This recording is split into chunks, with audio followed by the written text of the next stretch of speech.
Hello बच्चों, नमस्कार। मैं महेश कुमार, आप सभी का स्वागत है दोस्तों महेश एजुकेशन अड्डा चैनल पे। दोस्तों आज हम प्रश्नावली 4.3 अध्याय 4 कक्षा 10 मैथ का करवाने जा रहे हैं बच्चों, जिसमें बच्चों हम 4.1 4.2 हमने करवा दिया था। अब ये 4.3 है। इसमें बच्चों सवाल क्या कहता है, ध्यान से सुने। सवाल कहते हैं बच्चों, कंडीशन कहते हैं यदि निम्नलिखित द्विघात समीकरण के रूप में मूलों का अस्तित्व है तो इन्हें पूर्ण वर्ग बना करके हल करें।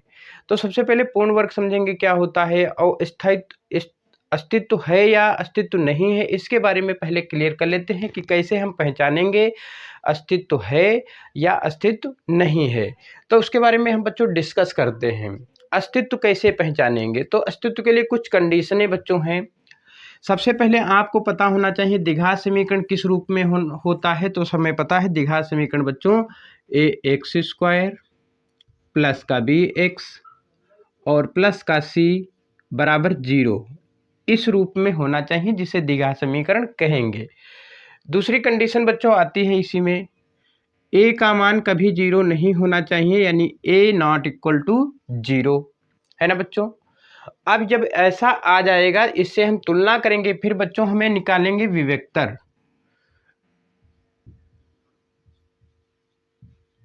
विवेक्तर को बच्चों d से प्रकट करते हैं, और d बराबर फार्मूला होता है बच्चों b² माइनस का 4ac। ऐसा हमें याद कर लेना है। अब बच्चों जब हम ऐसा याद कर लेते हैं, d बराबर b² माइनस का 4ac, d बराबर b² माइनस का 4ac। अब देखना क्या है कंडीशन इसमें बच्चों, d बराबर b² माइनस 4ac जब हम ज्ञात करेंगे तो इसमें निम्न कंडीशनें आएंगी बच्चों। d का मान अगर प्लस में हो, d का मान अगर प्लस में बच्चों हो तो इसे कहेंगे मूल वास्तविक।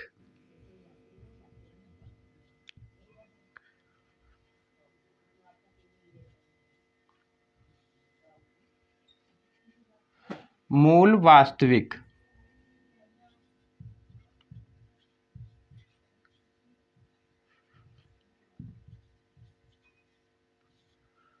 ठीक बच्चों, मूल वास्तविक और मूल वास्तविक होंगे। अब बच्चों अगर मूल वास्तविक होंगे, यानी कि d का मान जब प्लस में होगा तभी अस्तित्व है, तब लिखेंगे अस्तित्व है। अगर d का मान बच्चों यहीं पे माइनस में आए तो लिखेंगे मूल काल्पनिक है। जब माइनस में आए बच्चों तो लिखेंगे मूल काल्पनिक है, ऐसा लिखेंगे बच्चों। उसके बाद लिखेंगे अस्तित्व नहीं है।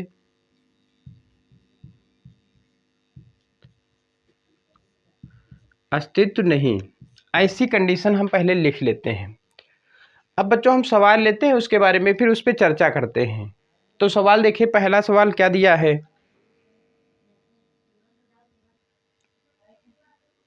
अब देखिए बच्चों, ये सवाल दिया है, इसका बताना है अस्तित्व है या नहीं, और अगर अस्तित्व है तो द्विघात समीकरण द्वारा या पूर्ण वर्ग द्वारा इसे हल करें। तो सबसे पहले जब अस्तित्व चेक करते हैं इसका है या नहीं, तो अस्तित्व चेक करने के लिए बच्चों सबसे पहले इस समीकरण की तुलना हम करते हैं ax² प्लस का बच्चों bx और प्लस का c बराबर में 0।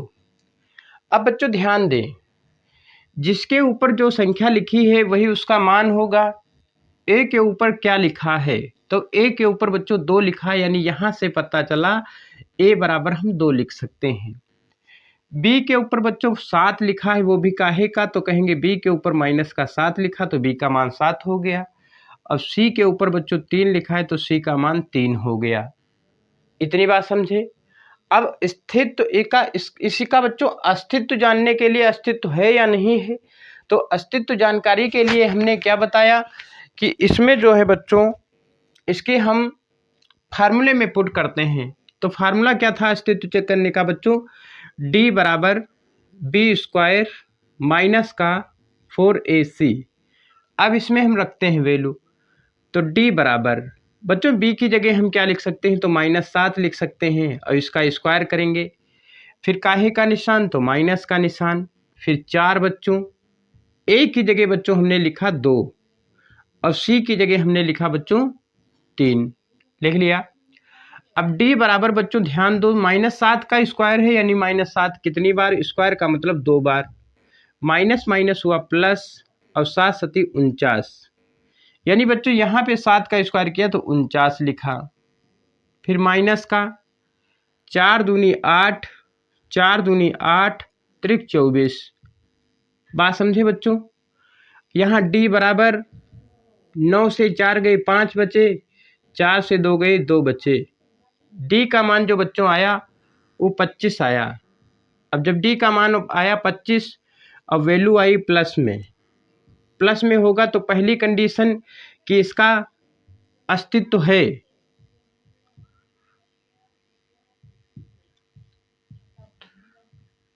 जब अस्तित्व है की कंडीशन आए तो बच्चों सबसे पहले देखो इसमें क्या करते हैं हम।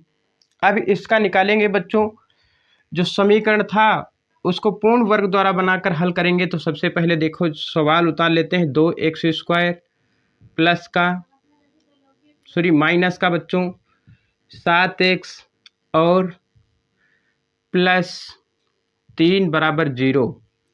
पूर्ण वर्ग बनाने की कुछ कंडीशनें हैं, उनको देखते हैं। सबसे पहले पहली कंडीशन ये है कि बच्चों x² का गुणांक फ्री होना चाहिए, मतलब x² के गुणा में कुछ भी नहीं होना चाहिए। तो बच्चों जब x² के गुणांक को फ्री बनाएंगे तो फ्री बनाने के लिए क्या करेंगे, सबसे पहले यहाँ पे जितनी संख्या लिखी हो उसी से प्रत्येक को भाग दे देते हैं। तो बच्चों इसको भी यहाँ 2 लिखा तो इसको भी 2 से भाग और इसको भी 2 से भाग। अब 0 को भाग देंगे तो 0 ही रहेगा, इसका मतलब है प्रत्येक के नीचे है।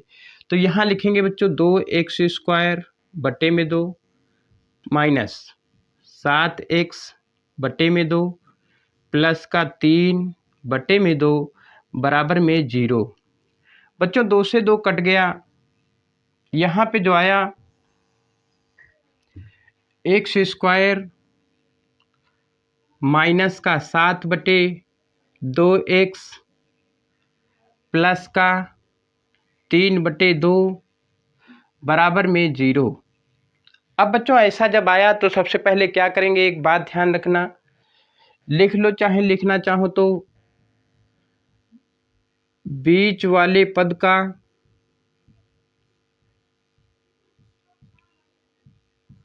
का आधा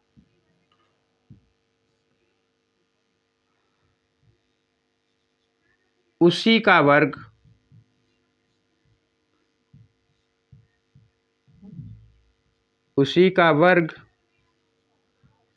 उतना ही जोड़ दो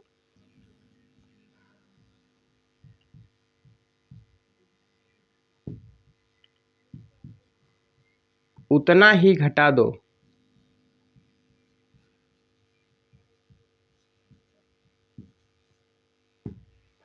ये कंडीशन इतनी ध्यान रखना है बच्चों, बीच वाला पद का आधा उसी का वर्ग उतना ही एक बार जोड़ दो उतना ही एक बार घटा दो। ऐसा जब आए बच्चों तो देखो ध्यान से, सबसे पहले देखते हैं बीच वाला पद है क्या। बीच वाला पद बच्चों हमने देखा यहाँ पे माइनस का 7 बटे 2 है, इसका आधा किया बच्चों। आधा का मतलब होता है 1 बटे 2 से गुणा करना। इसको देखा तो ये 7 एकन 7 हुआ और बटे में 2 दूनी 4 हुआ। इसी का वर्ग इसका स्क्वायर कर दिया, वर्ग का मतलब स्क्वायर, तो ये हो गया 7 सती 49 और नीचे 4 चक्कू 16। इतनी बात समझ में आ गई होगी बच्चों। फिर से एक बार ध्यान दे, बीच वाले पद का आधा तो 7 बटे 2 था, आधा किया माइनस का 7 बटे 4 हुआ, फिर उसी का वर्ग किया, उतना ही जोड़ा, जितना आया उतना ही घटा दिया। तो लिखें एक बार, यहाँ लिखेंगे बच्चों x² माइनस का 7 बटे 2 x और प्लस का 3 बटे 2 और बच्चों एक बार जोड़ेंगे हम 49 बटे 16 और एक बार घटाएंगे बच्चों 49/16 बराबर में 0। इतनी बात बच्चों समझ में आ गई होगी। अब कंडीशन क्या ध्यान दें, यहाँ अगर माइनस है बच्चों तो इसके साथ प्लस लेंगे, और प्लस हो तब भी प्लस लेंगे। इतने और इतने को एक साथ ले लें बच्चों हम, तो इतने इतने को लेंगे तो क्या होगा, एक्स स्क्वायर माइनस का बच्चों 7/2 एक्स और प्लस का 49/16 एक साथ में। फिर बच्चों जो बचा उसको एक साथ लेंगे, 3/2 और माइनस का 49/16। इतनी बात समझ में आ गई होगी बच्चों। अब देखिए ध्यान से, यहाँ पे बच्चों क्या करना है, एक बात ध्यान देना है। यहाँ एक्स स्क्वायर का गुणांक हो तो यहाँ से एक्स लेंगे हम बच्चों, यहाँ माइनस हो तो हमेशा माइनस, प्लस हो तो हमेशा प्लस लेंगे। अब देखेंगे ये वर्ग किसका दिया है, तो ये 7 का वर्ग दिया है, और नीचे वाला 4 का दिया है, और इसका क्या कर लेंगे, होल स्क्वायर। बच्चों जब इसका एक्सप्लेन करेंगे तो यही आएगा, यहाँ पर चेक करके हम देख लेते हैं। तो देखिए क्या, एक्स स्क्वायर फार्मूला है a माइनस बी का whole square, a square plus b square minus का 2ab, यही तो होता है ना। रखे a की जगह एक्स स्क्वायर, b की जगह बच्चों क्या हो गया, 7/4 का स्क्वायर करेंगे, यानी 7×7 = 49 और 4×16 माइनस 2 गुणे a का मान x गुणे b का मान बच्चों क्या आया, तो 7/4 आया। तो 1 × 2 2 दूनी 4, यानी एक्स स्क्वायर माइनस का बच्चों 7x और बट्टे में 2 और प्लस का 49/16, यही तो आया ना। तो यही यहाँ पे लिखा है। इतनी बात समझे बच्चों। यहाँ पे देखिए, यहाँ 16 है, यहाँ 2 है, हमें बराबर बनाना है। यहाँ 16 है, 16 बनाने के लिए कितने से गुणा करेंगे, तो कहेंगे 8 से बच्चों, तो ऊपर भी कितने से, 8 से। इतनी बात समझ में आई बच्चों। अब देखो ध्यान से, ये प्लस का निशान बच्चों, इधर जो हुआ 8 × 24 और माइनस का 49/16, सबके बराबर में 0 चल रहा था, तो यहाँ भी 0 चलाया। यहाँ पे बच्चों ध्यान दो,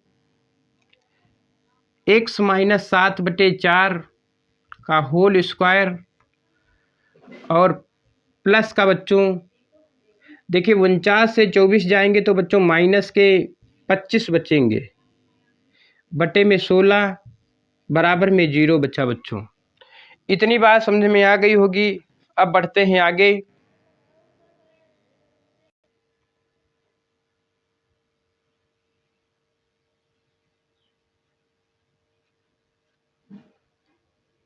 अब उसी के आगे देखिए दोस्तों, यहाँ पे इतना दिया है, आपको पता है ये बात कि माइनस के इधर जब कोई वैल्यू आती है तो प्लस में बच्चों हो जाती है।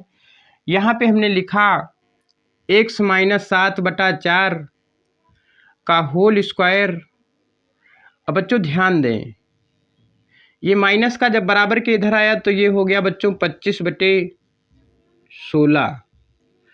एक बात और आपको पता है, जब स्क्वायर हटता है तो रूट चढ़ता है दूसरी साइड में। बच्चों यहाँ से हमने स्क्वायर हटाया तो इधर रूट चढ़ा दिया पूरे पे। यहाँ पे बच्चों x - 7/4 दिया है, रूट के बाहर यहाँ 25 लिखा, रूट के अंदर बाहर आएगा तो 5 आएगा। अब यहाँ पे 16 का 4 आएगा बच्चों। आपको पता है रूट के बाहर वैल्यू जब जाती है तो प्लस माइनस में जाती है, अर्थात कहने का मतलब एक बार प्लस में और एक बार माइनस में बच्चों। तो ध्यान दो, एक बार इसके बराबर हम प्लस में रखेंगे और एक बार माइनस में रखेंगे।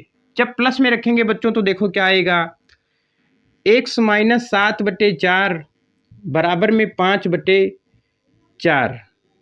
दोबारा कंडीशन जब रखेंगे बच्चों तो x - 7/4 और बराबर में बच्चों माइनस का 5/4। इतनी बात समझे।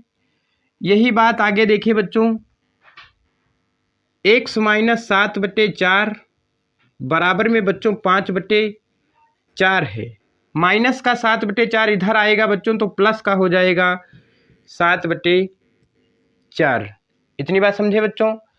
ये देखिए 7 × 5 = 12 हो गया, और बटे में बच्चों 4 हो गया, 4 एकन 4, 4 तियाँ 12, यानी x का मान क्या निकला, 3 निकला बच्चों।